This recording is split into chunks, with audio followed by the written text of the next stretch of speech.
Mbokuri je kwambara neza nibisanzwe kuri Radio Star. Hano rero twaba turi kumwe n'abandi bantu bitabiriye Deshawe Party. Murabibona rero ko ndaberewe rwose kandi nawe byakubera. Umushanana atari umwambaro w'abantu bakuru nkuko kera twabitekerezaga. Kugira ngo wumve ko wambaye neza nuko ubanza kwiyumva wowe ubwawe.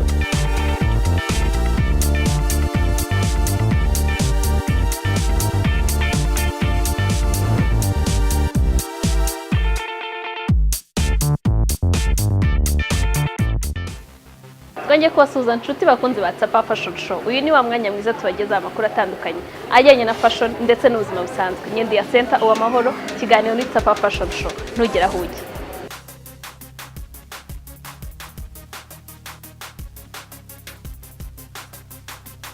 Nongere mbahe ikaze kandi mu kiganiro tunakomeza n'igice cyacu kibanza aricyo Fashion and Lifestyle News. Muri Fashion and Lifestyle News uyu munsi rero reka tubabwire ko mu Rwanda hari kuba igitaramo ku nshuro yacyo ya mbere cyitwa The East African Wedding Show. Icyo gitaramo rero kikaba cyarabaye ku munsi w'ejo wa gatandatu ndetse n'uyu munsi kikaba kigikomeje. Tukaba rero twarabashije kuganira n'abagiteguye batubwira icyo kigamije ndetse n'icyo bakiteze. Reka rero dukurikirane ikiganiro twagiranye nabo.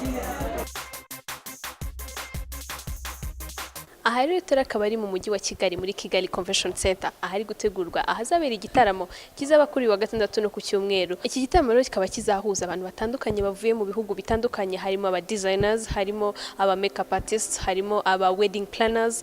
Ibi rero bikaba bizaduha inyigisho zitandukanye zijyanye n'ubukwe, imyambaro, uko umugeni basa. Ese wari uzi ko ubukwe butegurwa? Ese wari uzi ko ugomba kugira umuntu wabizobereyemo ugutegurira ubukwe? Aha rero hari gutegurirwa East African Wedding Show. Tukaba twahasanze aba designers, makeup artists, wedding planners n'abandi benshi bafite aho bahuriye n'ibijyanye n'ubukwe ndetse n'ibitaramo bitandukanye. Reka rero tubegere tugira ibyo tuganira nabo bijyanye n'igitaramo kiri gutegurwa ahangaha uyu munsi. Tukaba rero ahangaha twicaranye n'umunyamideli wo mu gihugu cya Nigeria. Tukaba tugiye kumuha ikaze mu kiganiro cyacu, hanyuma tugire n'ibyo tumubaza bijyanye n'igitaramo cyangwa se iki event iri gutegurwa hano muri Kigali Convention Center. Welcome Mr. Mai. Thank you very much. Muraho, Rwanda. Muraho neza. You're the designer, you'll be presenting your... Uri umunyamideli uzaba uri kwerekana mideli yawe muri iki gitaramo. Iki cyaba ari cyo gitaramo cya mbere witabiriye? It's not my first time in fashion shows. I've showcased ntabwo ari inshuro yanjye ya mbere nitabiriye ibitaramo byinshi iwacu muri Nigeria, mu bindi bihugu bya Afurika, i Burayi ndetse no muri Leta Zunze Ubumwe za Amerika. Ariko ni inshuro yanjye ya mbere nitabiriye igitaramo cyo muri Kigali mu Rwanda. Witabiriye ibindi bitaramo bitandukanye byo kumurika imideli. Ese urabona ari irihe tandukaniro rihari uyu munsi? Ndakeka ubu hari ihuriro rya byinshi ku bijyanye n'ubukwe n'abageni. Ku rwego mpuzamahanga haba icyumweru cyo kumurika imideli y'abageni nyuma y'icyumweru cyo kumurika imideli gisanzwe. Ariko ntabwo ibi tubigira cyane muri Afurika ku mugabane wacu. Yewe no mu gihugu cyanjye twagize icya mbere umwaka ushize. No muri Afurika y'Epfo nzi ko bajya babigira ariko biki. Ikiyongeyeho iyi ni inshuro ya mbere kibaye ndetse n'ubwa mbere kibaye muri East Africa aho dufite gushyira hamwe ibijyanye n'ubukwe n'abageni. Rero kuba hano bifite igisobanuro kugira uruhare muri iyi mpinduka nshya mu bijyanye n'imideli byibanze ku bakwe. In the fashion industry with a focus on weddings. So the other wedding shows. Ibindi bitaramo bijyanye no kumurika ibijyanye n'ubukwe nitabiriye nkanagiramo uruhare byabaga ari byo kumurika imideli gusa, hakaba defile bikaba ari ibyo. Igitandukanye rero nabonye muri iki nkanabyishimira nuko hazaba igisa n'amahugurwa aho nzabasha kwigisha nkanasangiza abandi ubumenyi mfite, nerekana mu by'ukuri abageni uburyo batoranya neza ababita ku masura yabo ku munsi w'ubukwe. Kubera ko ni inzira ndende abantu bakunda kubyirengagiza, ariko nk'uko umuntu ahitamo ikanzu azambara ku munsi w'ubukwe ni nako yagakwiye guhitamo uzita ku isura ye. Nkunda kubwira abageni kenshi ko akenshi abantu banibagirwa ikanzu umugeni yari yambaye, keretse koko iyo ari ikanzu nziza cyane. Ariko buri gihe baba barimo barareba isura y'umugeni. Ese yari afite makeup nyinshi, yari afite nkeya, yari yishimye se, yari ababaye. Niyo mpamvu rero umuntu agomba kumenya umuntu uzita ku isura ye koko. Ndabizi ko muri iki gitaramo aba designers bazanye imyenda myiza itangaje. Niyo mpamvu rero tuzashyira hamwe kugira ngo twerekane ibintu byiza. Together we can work together to create a look that is memorable. Yeah. turi kumwe kandi rero nanone n'undi muntu akaba ari wizana ba MC muri iki gitaramo, reka nawe tumuhe ikaze atangire atwibwira hanyuma atubwire n'icyo azaba ari gukora muri iki gitaramo cyacu. Welcome Mr. Pratt. Thank you. Who is Mr. Pratt? Ikaze bwana Pratt. Pratt ni mu ntoki. Pratt ni umusangiza w'amagambo mu bukwe, umunyegana wabigize umwuga, hanabikora mu bindi bitandukanye, ariko cyane cyane mu bukwe niho nibanda. What to be your role Uwuhe murimo uzaba ufite muri iki gitaramo? Ku gitekerezo gihari cyo gushyira hamwe abakora ibijyanye n'ubukwe, abantu bafite mu mutwe guteza imbere uruganda rw'ibigendanye n'ubukwe. Ubu rero nkaba ndi umwe muri abo bantu bashaka kuzamura Afurika ku rundi rwego ku bijyanye n'ubukwe.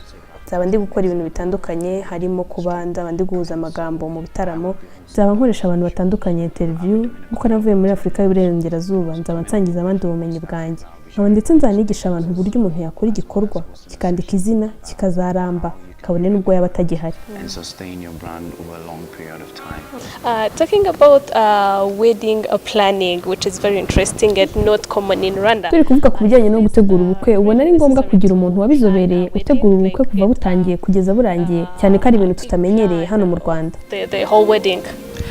So when I first of all heard that in Rwanda they actually don't have a wedding planner, I was shocked. Because Nkimara kumva ko mu Rwanda atamenyereye abategura ubukwe babigize umwuga nari kanze, cyane ko ari ibintu tumenyereye iwacu muri Nigeria. Kugira umuntu ugutegurira ubukwe ibintu byose akabyitaho, akamenya icyo uzambara, amafunguro, imiteguro n'imitako, aho ubukwe buzabera byose akabimenya. Kuba rero navuga ngo ni ngombwa biterwa no kuko ikora ubukwe. Iwacu barashoboka ko bahaba bakavuga ngo bazitegurira ubukwe n'imiryango yabo nubwo byabavuna ariko bakirwariza, gusa ntabwo ari benshi. Rero navuga ko kuba ngombwa biterwa na kuko. very few, but in Rwanda it's totally different. So I'll say it depends on the couple to actually make the decision. So yeah. Turi kumwe kandi rero n'umuwateguye iki gitaramo ari we Brenda Nyakira, akaba rero nawe agiye kugira ibyo atubwira ku bijyanye n'iki gitaramo. Welcome Brenda. Tuguhaye ikaze Brenda.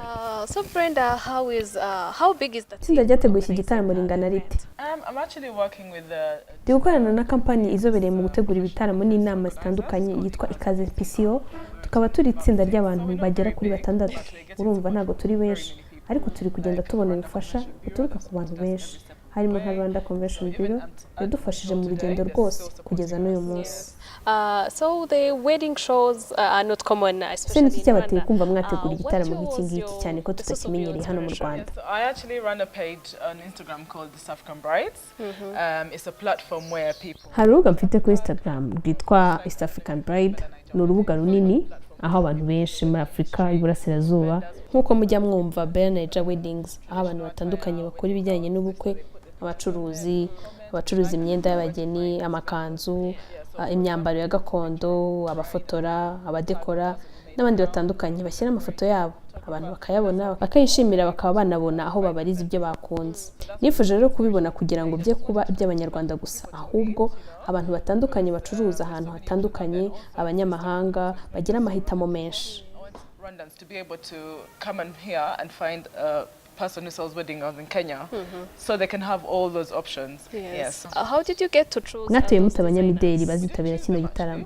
Urebye ntabwo twabahisemo, twohereje ubutumwa abanyamideli batandukanye, nuko baratwemerera bazana imyenda yabo kuko nabo ari ukwiyerekana ngo abakiriya bababone.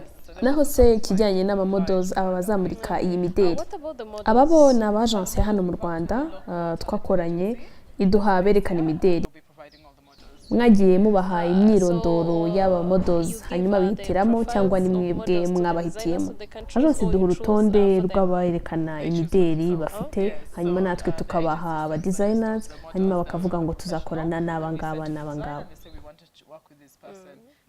None se intego z'iki gitaramo n'izihe murifuza kugera kuki? Kubera ko rero uruganda rw'ibijyanye n'ubukwe ari runini muri Afurika, mu Rwanda nashakaga ko biba ikintu kinini.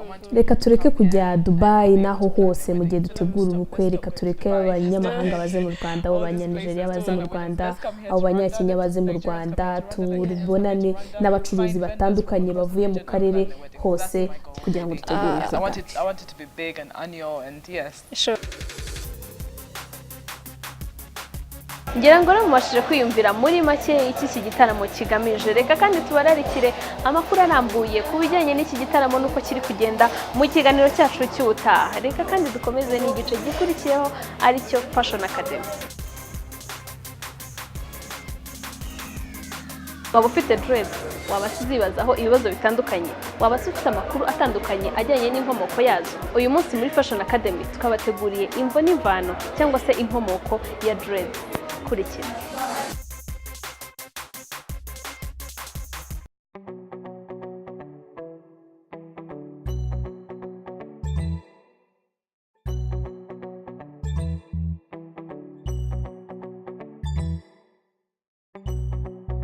Dreadlocks cyangwa dread nkuko dukunda kuzita ni style z'umusatsi bakora bafatanije cyangwa se baboshya umusatsi.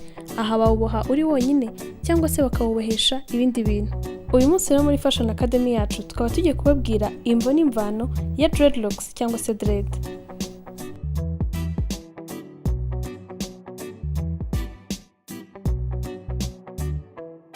Dreadlocks rero bivuga ko zakomotse muri Egypt cyangwa se mu Misiri ya kera, zikaba zaragirwaga n'ab'ibwami ndetse n'abadepite.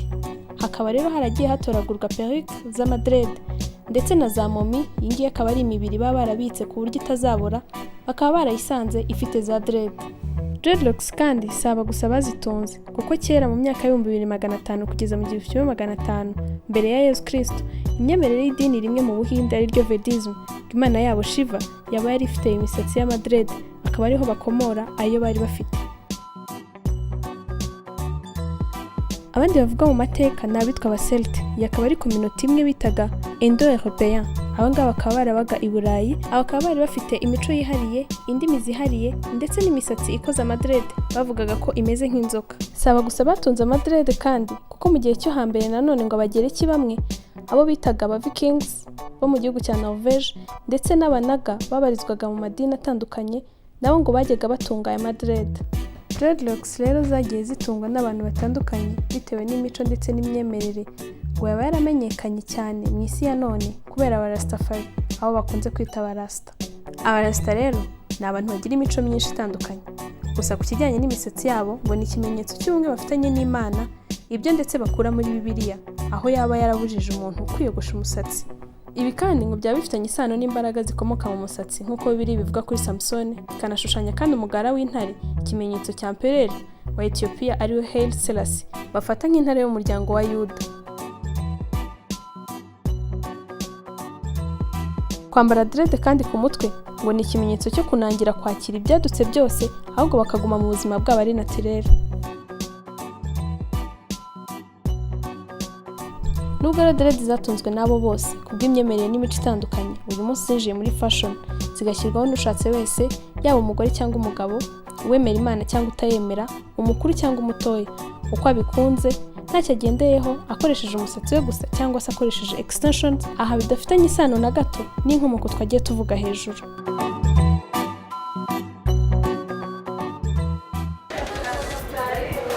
Ngira ngo mwabyumviye. Reka rero dushimire Coffee Camellia iba yaduhaye ahantu heza ho gukorera ikiganiro. Coffee Camellia ikaba iherereye muri Makuza Peace Plaza, ikaba ari inyubako iherereye mu mujyi wa Kigali. Akaba rero hari ahantu wasohokana n'inshuti zawe n'umuryango wawe, ukahagira ibihe byiza, ukaharya ukahanywa ibintu biryoshye ndetse kandi ukanahabwa serivisi nziza. Tukaba dukomeje rero n'igice gikurikiyeho aricyo CCA Style.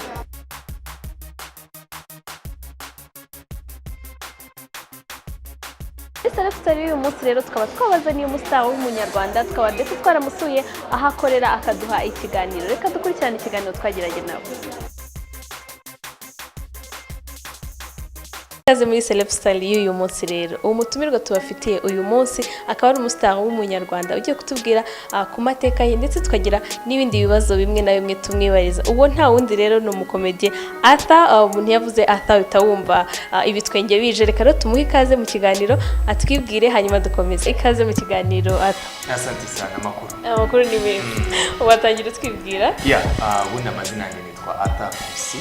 Abantu nibo bampaye izina rya Rutura bitewe na publicité nakoze. Publicité nakoze kera vuga ngo amazina yanjye nitwa Arthur cyangwa Rutura mu Kidage, hanyuma ndafata Austin yarabandi yanabigize mu ruhare cyane. Kera nambaraga imyenda ya karokaro, ni iki so abantu banyita karokaro. Rero nayo ifite umusatsi w'amarende, icyo gihe bagita diaspora. none bwo rero nakoze intro ivuga amazina yanjye yose niyo mpamvu ngira abantu ngo amazina yanjye nitwa Arthur Tura Diaspora Karo Karada AJ Doctor of Broken Heart. If you see me, there are a lot of ladies who go just now with my patients, so bituma abantu bumva yuko ariyo mazina yanjye yose. Murakoze cyane, muraza no kunyanganira rero, urumva ndi kumwe n'umukomediya birakomeza gutya. Hanyuma ese ata uri umukomediya ukaba n'umunyamakuru, byatangiye wabonye impano yawe ryari, watangiye ryari umwuga? Biratangaje abantu bagise umunyamakuru, we ntabwo ndi umunyamakuru, ndi umuntu just ufite mikoro uganiriza abantu, wenda bisekeje cyangwa n'ibiri seriye. Kujya kuri radio byatangiye 2012, icyo gihe bamaye akazi bashaka umunyamakuru wa sport. Hanyuma ngerayo ndababwira ntabikora, mu by'ukuri babona ni brag, baravuga ati ahubwo reka tuguze na Austin, cyane nakoraga ku yindi radio. Hanyuma birafata kujya kuri radio rero bigushyira mu bantu, bigushyira mu maso y'abantu, so comedy nayo irazamuka biramenyekana nuko byaje. Ntago ari ubwangu, mbere ubundi nari umubyinnyi nabyinaga ko Tsapa Fashion, hanyuma nkanakina theater muri Mashirika, and then nyuma kujya muri comedy biba birebire. Noneho wamenye ko ufite impano ya comedy umaze kuba mukuru? Maze gukura nta nubwo nari mbizi kirimo, ni kwa kodi mbere twafataga brage kuri internet, nyuma ukagenda uzamuka no utangira kwandikiza n'ibintu bigenda biza. None se uko ubona byagiye biza, waje no kubikunda, ngira ngo biragaragara niba usitse umuntu, nanjye ubwanjye kukuganiriza biragoye cyane ko nakuganiriza nari guseka, malgré ko nta na comedy uri gukora. None se ubihuza ute n'ubuzima bwawe bwa buri munsi? Urumva niba nzi ata nka comedian, ntago mu buzima bwose uri muri comedy. Mu buzima bwa buri munsi rero ntago mbandi muri comedy. Mfite company yanjye yitwa Tsapa Fashion, dukora ibintu bya communications and marketing ndetse na branding. Urumva amafite abakiriya, dukorera communication, social media handling n'ibintu nk'ibyo. So mu buzima bwa buri munsi nta nahantu muriye na comedy. Dushobora guhurira muri presentation ndi kubwira ibyo company yanjye yagukorera, ukavuga CPC afite amasura ngahe. So mu buzima bwa buri munsi mfite akandi kazi nkora kuri radio, ariko nanone tukanategura ibitaramo bya seka. So urumva everyday mba ndi kwirukanka mu manama, ku munsi njya mu nama nk'eshanu biramo. Wenda ni yakazi nkora, wenda nabashaka ko nkora performance, wenda nabashaka ko mbabera MC, wenda nabashaka ko batera inkunga igitaramo. So everyday mba ndi kumwe n'abantu, so niyo mpamvu nhinduka bikari. So ata umukomedian ata ubuzima busanzwe n'abantu babiri batandukanye. Ese ntago bijya bikubera imbogamizi ngo uhure n'umuntu mugiye kuvugana witubona ameze nkaho nyine ari kubona atari comedian? Ariko cyambere nkora mbaza kumwereka yuko atari ko bimeze. Ambwira hello, so hano mu businessman, ntabwo mu comedian, but shaka brag zanjye wajya YouTube, but so of course haza imbogamizi n'uburyo abantu bambona mu muhanda, uburyo bagufata mu buzima busanzwe, wumva usekeje n'iki, so bibaho. Hanyuma ata noneho reka tujye muri fashion. Ata rero noneho muri fashion, ese ata iyo wambaye neza uba wumva wambaye gute? Mfa kuba ndi comfortable, iyo nambaye neza ntitaye n'ibijyanye. Hari n'abantu bavuga mu mukandara wa brown, ujyana n'inkweto za brown, ufite n'agakapu kabyo byaba ari sawa. I don't care. Niba naragiye kwa motions akampereza umushumi bazirika, nkaba muzirika mu ipantaro yanjye irafashe. Nk'ejo niho nari nambaye, navuga that is good. Ni nkwambara no kwipantaro bitajyanye, wowe ibyo birakureba, njyewe amoke. So as long as numva nambaye neza, ngomba nambaye neza. Niyo nashyiraho t-shirt kwikobo, wowe ukumva bidasa neza ariko njyewe nkumva birasa neza, then I'm good. Asa noneho uri umustar, umwe mu bastar rwose bambara made in Rwanda inshuro nyinshi, nubwo ndabona twayigusanzemo. Ese uyikunda, urayikunda, ese uyikora mu kwamamaza ni gute? Ntabwo nyambara kuko mba nambaye made in Rwanda, I'll be honest with you. Nyambara kuko mbona ari imyenda myiza, ngiza kubikorwa n'abanyamahanga niyo nari kuba nambara. So iyi shati it's really nice, narayikunze. Niyo muri motions. So yakoze iyi shati numva ni sawa, ni shati wakwambara, iri free, irarekuye, irahumeka. None se kuki se ntayigura? So to me ntago ari made in Rwanda, kuko iyo ushizeho made in Rwanda mba numva ndi kubyambara to please, you know, kugira nshimisha abantu. Nje ndabyambara cause I like it. Niza kuba yarakozwe n'umudesigner w'umunyamahanga nkayibona, nari kuyambara. Vuga ngo ngiye ngura material regardless ahani yabivuye. Nuko nisanga materials nkunda n'izindi imbere cyane ari zikorerwa mu Rwanda. So ugasanga umunsi wose niza ndi kwambara. So you mean made in Rwanda izana ibintu ukunda bimwe na bimwe. Yego. Noneho nanone mu mwuga wawe mu kazi kawe ka buri munsi wavuze ko ukora ibintu bigiye bitandukanye, hari aho ubona uhurira na fashion? Nituvuze fashion nyine nawe urabyumva, nambaye ndagaragara gutyo. Fashion buri muntu wese ahura na fashion, n'umuhinzi ahura na fashion, ntabwo ajyana ikoboyi, afite imyenda yambara ajyana mu guhinga. So imyenda fashion ni uburyo ugaragara, ni uburyo usa, ni uburyo wishushanya, you know.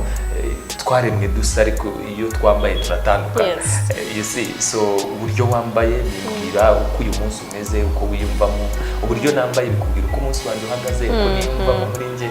Niyo wambaye muri wowe wumva umeze nabi, uba ni comfortable, ntabwo ushobora kuvuga mu bantu, ntabwo ushobora kuvuga ibyo utekereza, uvuga uti focus itangira. So fashion to me iri kuri buri muntu wese. Niyo mpamvu kuri njye niha agaciro cyane, mpura n'abantu nk'uko nabikubwiye, abantu turahura. So navuga ati okay, ndaza kwambara ishati n'iki ariko umusatsi wanjye ntabwo nkoraho. Talks a lot, you know, uvuga how crazy I am, my creativity and all that. So usanga ari uko bimeze. Fashion ni nziza ariko izemo styling conditions mu buryo ibintu bijyanye bibangamira abantu, and me I'm not for that. Uvuga niba ata yakunda kwambara amashati kugeza kwa gatanu yambara, we nicyo nakubwira uyu munsi kunja amaboko ejo irekura, ariko wambaye ya shati uko you see, so uburyo ugaragara kereka of course hari events ujyamo ziba zifite conditions. Ambwira ati turashaka kuze wambaye umweru, turashaka kuze wambaye costume, turashaka bakabishyiraho, that's fine. Ariko nta muntu n'umwe nari nabona baca amazi ngo uko yambaye uburyo bo batabishaka. Kwambara neza no gusa neza biba bitandukanye n'uko umuntu yakwambara nk'uko nyabishaka. So it's to me I really think it's okay. Niba uri umuntu wambara t-shirts, then nambara t-shirt, ariko make sure izo wambara ziri clean, ni karite nziza, zirasa neza. Nuvuga ngo brand yawe ni t-shirt, I will let them be good t-shirts. Yeah, it's really okay. Ata rero watubwiye ibijyanye na brands zigiye zitandukanye. Se wowe nka Ata uburyo usokoza, tukavuga uti nsokoza uburyo ubu n'ubu, ishati iyi n'iyi cyangwa imeze gutya na gutya, urukweto n'uru imeze gute? Well, uburyo nsokoza ntabwo nyansokoza, mfite ponje ikaraga umusatsi, niyogoshesha kabiri mu byumweru bibiri. Nuvuga biterwa na show. Izo kabiri nuko maze ko muri buri nyuma y'ibyumweru bibiri mafitemo shows njya wenda staff parties z'abantu ni iki, so usanga niyogoshesheje. Ubu maze igihe ntari yogoshesha, hashize nk'icyumweru umusatsi wanjye ukura vuba. Umusatsi wanjye really ntabwo ari ikintu nitaho cyane. Iyo nogoshe hano hejuru bigenda uko bimeze. Amashati nkunda amashati yose, ama comfort, nkunda kwambara amakote mu gihe nzi ko ngiye ahantu hagize hari VIP adoga, nkunda amakoboyi y'umukara n'ubururu, hanyuma nkakunda inkweto za surprise kandi nkazishyira kuri buri kintu cyose. Yazaba ari DH, zaba ari iki, ntabwo nkunda icyo ari uko byananira. Ariko that's me, nuko mbikunda. T-shirts nzambara weekend, birakubera yenewe, turakera ariko nza kuyareka. ngira ngo mwamwiyumviye rero Ata Nkusi, umunyarwenya wa hano mu Rwanda. Benshi iyo twumvishe Ata Nkusi duhita twumva ibitwenge bitujemo. Uwo rero akaba yari Ata Nkusi, abakunzi be mwabashije kwiyumvira byinshi ku bijyanye n'ubuzima bwe. Ni naho dusoreje ikiganiro cyacu cy'uyu munsi, dushimira mwe mwese mwakurikiye ikiganiro cy'uyu munsi. Tunabibutsa kandi ko uramutse ushaka gusohoka, cyane ko twegereye umunsi wa Saint Valentin, wasohokana umukunzi wawe muri Cafe Camellia, ukahafata amafunguro, ibyo kunywa n'ibyo kurya biryoshye, ukanahabwa serivisi nziza cyane. Cafe Camellia rero ikaba iherereye mu mujyi wa Kigali mu nyubako ya Makuza Peace Plaza. Reka kandi tukubwire ko uramutse wacikanywe n'ikiganiro cya Tsapa Fashion Show cyatambutse, wajya kuri YouTube ugasubscribinga kuri YouTube channel yacu ariyo Tsapa Fashion Show, hanyuma ukabasha gukurikirana ibiganiro byose byatambutse. Watubaza ikibazo, watanga inyunganizi cyangwa se ubundi butumwa ubwo ari bwo bwose, watwandikira kuri nimero ya telefone ubona ku screen yawe, cyangwa se ukatwandikira kuri mail yacu ariyo info@tsapafashion.com. Kero nyemba shime mwese rero, nanashimira equipe technique yamfashije kugira ngo ikiganiro kibagereho 5/5, ari wo mukuru Olivier ndetse na Ndayishimiye Fabrice. Reka mbarere iki kiganiro cy'ubutaha, nanabifuriza icyumweru cyiza. Bye.